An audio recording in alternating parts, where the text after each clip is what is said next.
sound record. We're on kind of a skeleton crew today, as you might be able to tell from my operating both of these. So we've got some ramshackle emergency procedures in place. Cool. I'm rolling here. Just disregard the camera. Don't worry about having to speak to it. Just all right. Cat. Yeah. And yeah, it'll be good. What's cat? Pretty. Cat. Oh, Well, cat. I know I've been saying Catherine, but it's cat. Yeah, because you said burn a cat before. I'm like, Yeah. that's okay. I didn't know what you meant. Animal torture. I thought you meant that my barn owl was a cat. Is what you thought it was. That's what I thought it was. That's funny. Okay. Okay, so you'll talk to me. I know I wear glasses usually too. It's a constant struggle. The struggle's real. The main thing we're going for is short and sweet, because a lot of these have to be like little 5-10 second snippets. So as much summarizing as you can do for each question, the better. Okay.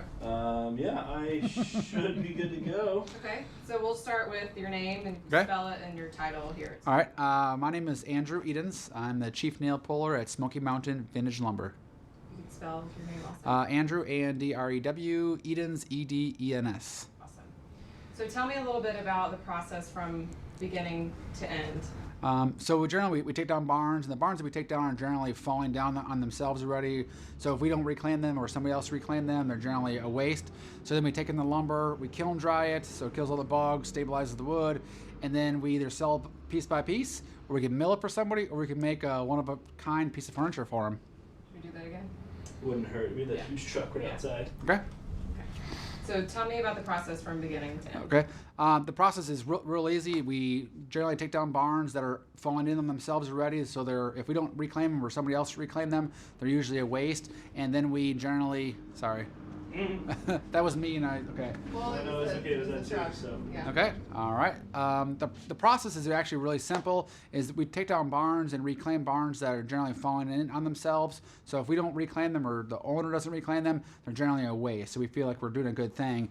And then we kiln dry it, so it kills all the bugs and stabilizes the wood. And then we sell it piece by piece to individuals, or we can mill it for somebody and they can build their own projects, or we build everything from mantles to accent walls to one-of-a-kind farmhouse tables for people.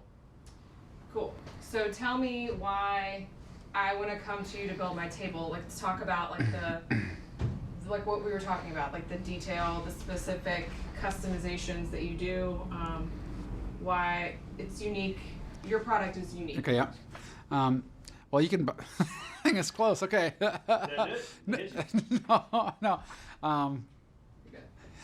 So you can buy a table anywhere, but when you come here, people really feel like it's their table because they can be involved in the process as much as possible. From hand selecting the boards to after we milled to a certain level, the client can come back and say, I like this board here, I want the legs a little bit more tapered. I mean, it's one of a kind, and we build furniture better than it has to be. It's all with old school joinery with mortise and tenon, which not everybody builds that way. So we build it stronger than it has to be because we feel like that's the way it should be.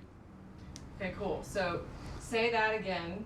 Yep. Say the name. Say you're Smoky Mountain Vintage Lumber. Like, people want to come to Smoky Mountain Vintage Lumber because. Okay.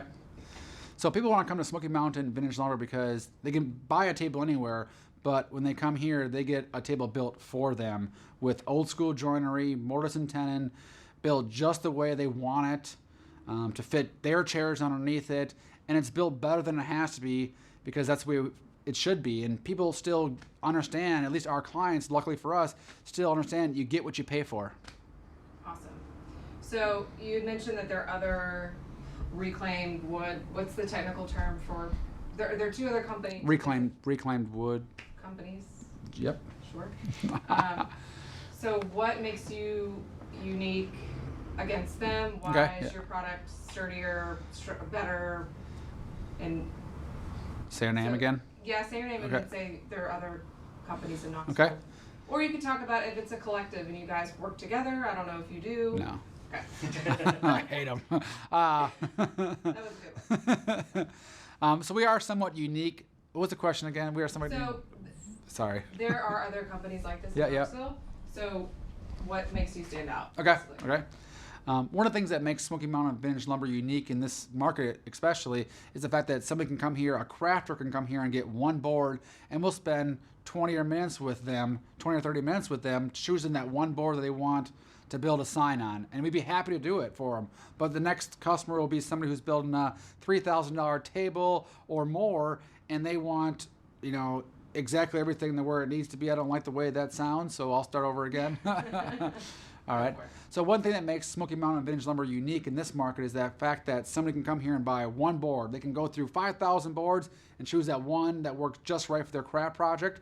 Or the next customer we can help out, they're going to want a table, mantle, or accent wall, and they can choose the boards that they want, that we can customize it, and most importantly, we have the craftsmen here that love what they do.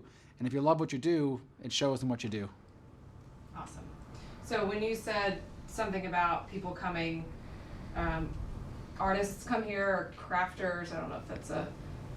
Makers. Let's go with the word makers, since Yep. this is about makers. So talk to me about how, if you've contributed to makers in the community, or